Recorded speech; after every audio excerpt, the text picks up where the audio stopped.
Damai sejahtera Allah yang melampaui segala akal, itulah yang memelihara hati dan pikiranmu di dalam Kristus Yesus Tuhan kita.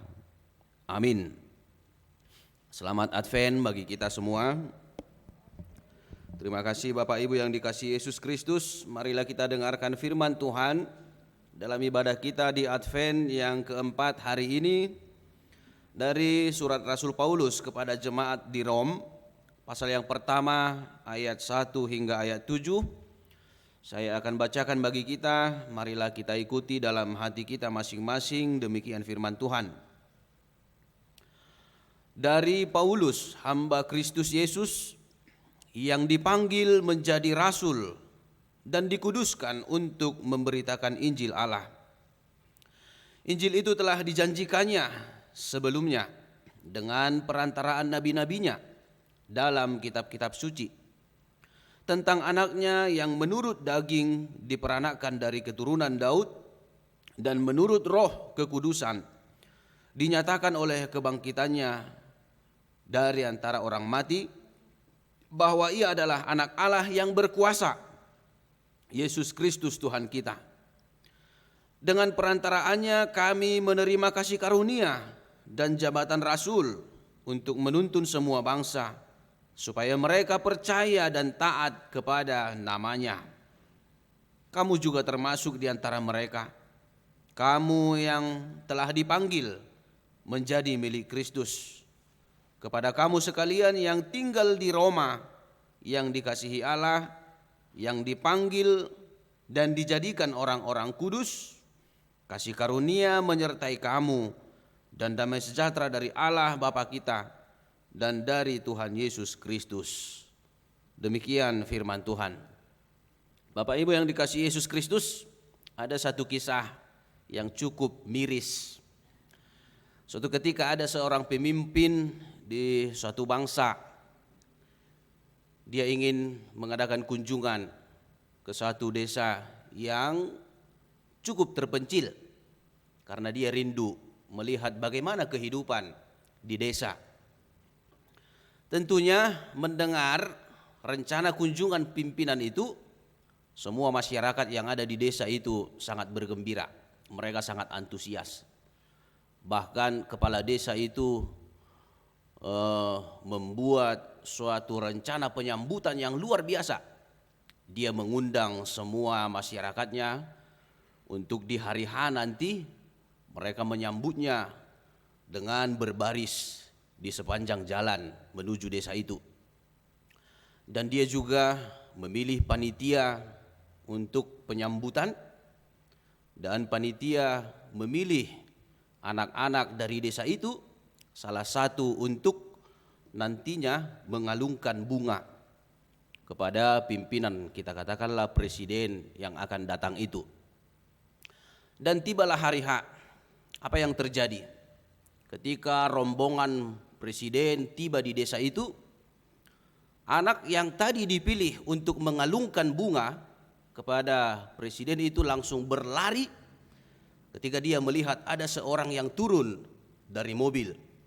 Dia langsung mengalungkan bunga itu karena dia melihat yang turun tadi bodinya besar, perawakannya sempurna, gagah, ganteng, dan cukup berwibawa.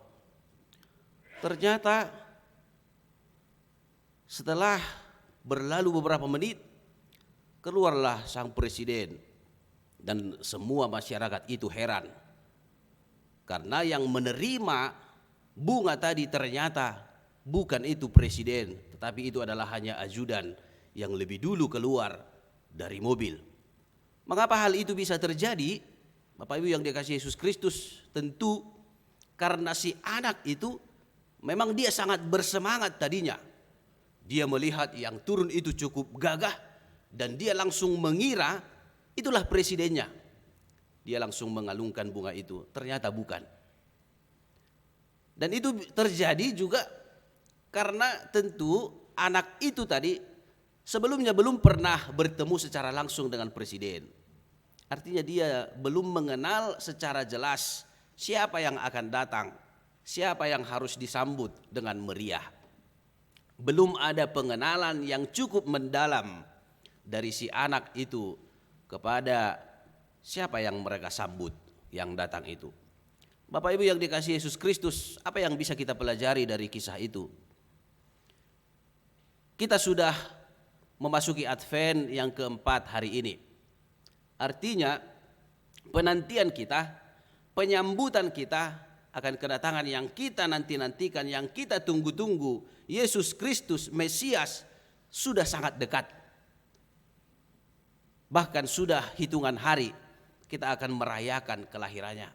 Pertanyaannya, apakah kita telah betul-betul, telah benar-benar mengenal siapa yang kita sambut itu? Jangan-jangan seperti anak yang tadi, pengenalannya tidak sempurna, pengenalannya masih belum lengkap akan siapa yang mereka sambut. Maka di Advent yang keempat ini Rasul Paulus menekankan, ketika kita akan merayakan hari kelahiran yang kita nanti-nantikan itu, yang kita sambut, apakah pengenalan kita sudah cukup jelas akan Mesias yang kita sambut itu? Apakah kita mengenalnya dengan baik, siapakah dia? Disinilah Rasul Paulus menjelaskan siapakah yang kita nanti-nantikan, yang kita sambut itu. Yang pertama, Rasul Paulus menjelaskan bahwa dia yang akan datang itu, yang kita nanti-nantikan, dia adalah anak Allah yang menjelma menjadi manusia yang telah dijanjikan sebelumnya. Sejak dulu, sejak purbakala Allah telah menjanjikannya. Itu dikatakan di ayat 2. Injil itu telah dijanjikannya sebelumnya dengan perantaraan nabi-nabinya dalam kitab suci. Artinya Bapak Ibu yang dikasihi Yesus Kristus, kedatangan Mesias, kedatangan Yesus Kristus bukanlah hal yang kebetulan. Kedatangannya telah direncanakan bahkan sejak kejatuhan manusia ke dalam dosa, manusia yang pertama. Sejak manusia itu jatuh ke dalam dosa, Allah telah menjanjikan bahwa nanti akan datang penyelamat, menyelamatkan manusia itu dari dosa-dosanya. Artinya sudah sejak lama Mesias itu dijanjikan, dinyatakan akan hadir. Jadi kedatangan Yesus itu bukan kebetulan, bukan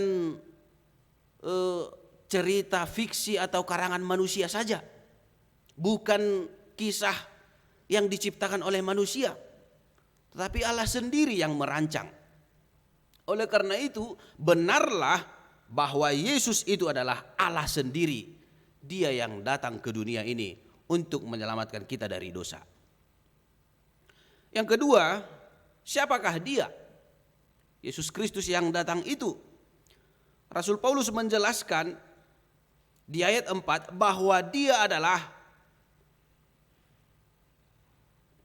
anak Allah yang menerima roh kekuasaan, roh kekudusan, dan kebangkitan.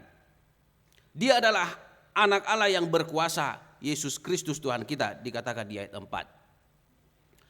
Artinya Yesus Kristus yang kita nanti-nantikan itu, dia adalah Allah yang berkuasa. Baginya ada segala kuasa. Kuasa apa? Yang pertama kuasa kebangkitan. Kuasa mengalahkan kematian.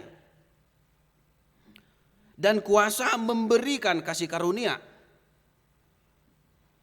Karena dia sendiri adalah kasih karunia. Artinya siapapun yang percaya kepada Yesus Kristus, dia akan menerima kasih karunia dan kuasa Yesus Kristus akan terjadi dalam hidupnya. Kuasa Yesus Kristus akan menaungi hidupnya. Pemeliharaan Yesus akan memelihara hidupnya. Dan dia juga akan dipenuhi oleh kasih karunia. Bukan karena kekuatan kita, bukan karena perbuatan kita, kepintaran kita, usaha kita, tetapi karena memang Yesus Kristus adalah Allah yang sangat mengasihi orang-orang yang percaya kepadanya. Dia mau memberikan kasih karunia-Nya. Dia mau memberikan keselamatan yang daripadanya kepada orang-orang yang mau mengikut dia.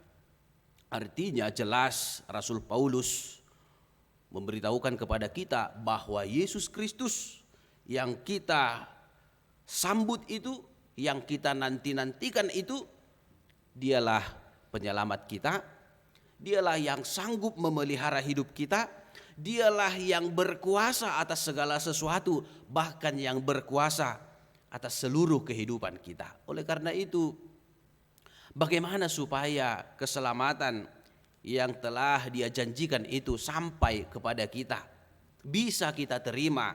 Ada dua cara. Yang pertama dikatakan Rasul Paulus, yaitu dengan percaya dan taat kepada namanya di ayat 5. Percaya dan taat kepada namanya. Mungkin di sekitar kita, di lingkungan kita, banyak orang yang masih meragukan, apakah benar Yesus itu Tuhan? Apakah benar Dia adalah juru selamat? Jangan-jangan Dia adalah hanya manusia biasa. Dia hanya ingin mengambil kehormatan dengan menyebut dirinya Tuhan, dengan menyebut dirinya juru selamat. Banyak orang yang bertanya-tanya seperti itu. Banyak orang yang ragu akan ketuhanan Yesus Kristus. Tetapi Rasul Paulus mengingatkan, seperti yang telah dijelaskan tadi, bahwa Yesus Kristus adalah benar-benar Tuhan yang telah dijanjikan sejak purbakala. Maka percayalah, terimalah, taatlah kepada Yesus Kristus. Karena dengan percaya kita mau menerima Yesus sebagai Tuhan dan Juru Selamat kita, keselamatan itu akan kita terima.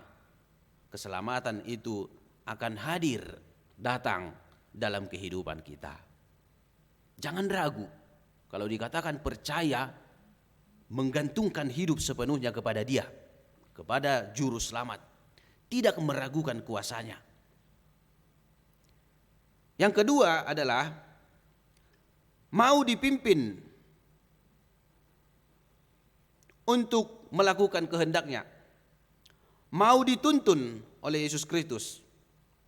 Di ayat 1 Rasul Paulus mengatakan, saya Paulus hamba Kristus Yesus yang dipanggil menjadi rasul dan dikuduskan untuk memberitakan Injil Allah. Rasul Paulus menyebut dirinya sebagai hamba Kristus. Apa artinya? Artinya adalah hidupnya sepenuhnya adalah di dalam otoritas Yesus Kristus. Kalau dikatakan hamba, hidupnya sepenuhnya adalah diatur oleh tuannya. Diatur oleh siapa yang memilikinya, siapa yang memperhamba dia. Jadi kalau Rasul Paulus mengatakan dia adalah hamba Kristus, dipilih, dikuduskan untuk memberitakan Injil Allah, artinya dia memberikan hidupnya sepenuhnya untuk diperhamba Yesus Kristus, artinya diatur, dipimpin, diubah Yesus Kristus, dan dijadikan Yesus sebagai alatnya untuk melakukan kehendaknya. Demikian juga kita. Supaya keselamatan itu nyata dalam hidup kita, keselamatan itu kita terima dalam hidup kita, selain percaya, tidak meragukan kuasa Yesus, kita juga harus menjadi hamba Kristus. Jangan menjadi hamba manusia. Jangan menjadi hamba dosa. Jangan menjadi hamba uang. Jangan menjadi hamba kekuasaan. Tetapi jadilah hamba Kristus. Artinya biarlah seluruh perjalanan hidup kita dipimpin, diatur, ditentukan oleh Yesus Kristus. Barang siapa yang berjalan di jalan yang telah ditentukan oleh Yesus Kristus, hidupnya pasti selamat. Tetapi barang siapa yang menempuh jalannya sendiri, dia akan tersesat. Karena hanya jalan Yesuslah jalan yang lurus, jalan yang benar, jalan yang bisa membawa kita sampai kepada tujuan kita, kehidupan yang kekal, kerajaan Allah di surga. Tuhan memberkati kita, Tuhan menyempurnakan persiapan kita untuk menyambut kelahiran anaknya Tuhan Yesus Kristus yang membawa keselamatan bagi kita. Amin. Marilah kita berdoa. Bapa di surga, terima kasih Tuhan, kami telah mendengarkan firman-Mu pada pagi hari ini dalam ibadah kami, yang mengingatkan kami supaya kiranya pengenalan kami akan Yesus Kristus Mesias yang kami nanti-nantikan itu bisa semakin jelas dan semakin sempurna, supaya kami tidak lagi pernah meragukan kuasa anak-Mu Yesus Kristus dan keselamatan yang diberikannya bagi orang-orang yang percaya kepadanya.